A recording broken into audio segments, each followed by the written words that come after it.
ownership? You know, I got to tell you, one of the comments we always get incredibly nasty comments whenever we talk about electric cars or don't they get that electric cars they suck and we want gas? Nah. Let the economy sort it out. Let capitalism sort it out is what they often say. If capitalism were to sort this out, China would win. China would just straight win. If we want China to win, then we go have China win. I mean, that's how we want it to be. I don't know. In my America, we try to win.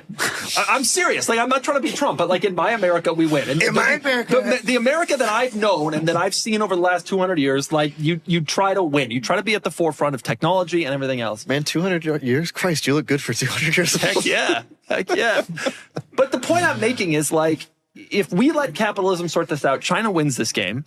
All these automakers, and by the way, isn't ID4 built in the States, right? The ID4 is built in the All these automakers are pulling back on these EVs. If that's the way we want to go, then that's the way we want to go. But the Chinese EVs, I've driven them. They're way ahead. They're way ahead and they're way cheaper. And China's going to walk around and start selling these cars in the other markets and start gobbling up market share in all those places too. And pretty soon our auto industry is going to be Ford selling cars to Americans. Can we talk about how beautiful this photo is? There's two ID3s. You're not going to take this. There are no other electric cars in this shot. He's afraid of the There's no other electric cars in this shot whatsoever except for these two, which is fascinating. People just further they're going to go from an EA 888 to an EA 4 quadruple 8 to just keep going with their engine naming structure. That's all he wants to do. That's all I want to talk about. I'm not wrong about this. No, you're not wrong about this.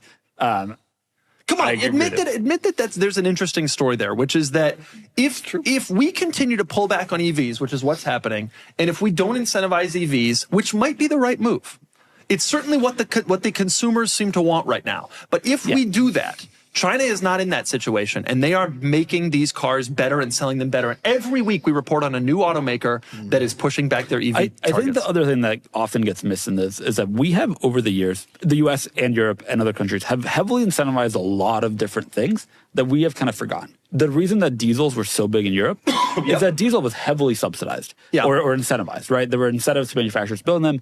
Diesel was a little bit subsidized by the US government or by the European government. But for many years, those were successful products that European companies built. But with some benefits. And when they were first starting, I'm quite confident the US government subsidized cars by building highways. There's like a lot of things where we kind of accept it in retrospect, where now we're having that conversation with EVs and looking back at it, will we think, if we keep going down that road of subsidizing them, I think we'll just view that as normal, because it kind of is in the bigger scheme. Right. It's an interesting question. But if we don't, then EVs will probably walk away because Americans are not particularly interested in them without subsidies.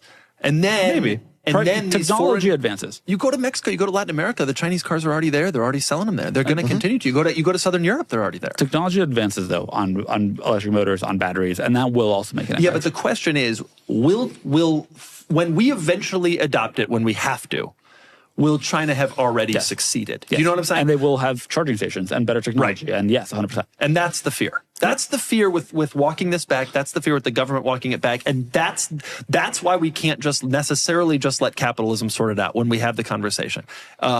Because capitalism may sort it out in a way that is not favorable for us.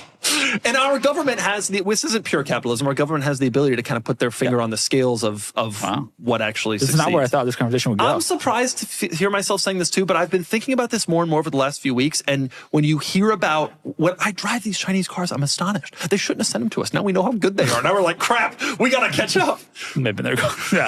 I mean, Ford CEO a few months ago had an interview where he said that he drove the Xiaomi SU7. He's been driving it around. And it's like, this is better than what we're building. Yeah. That's interesting.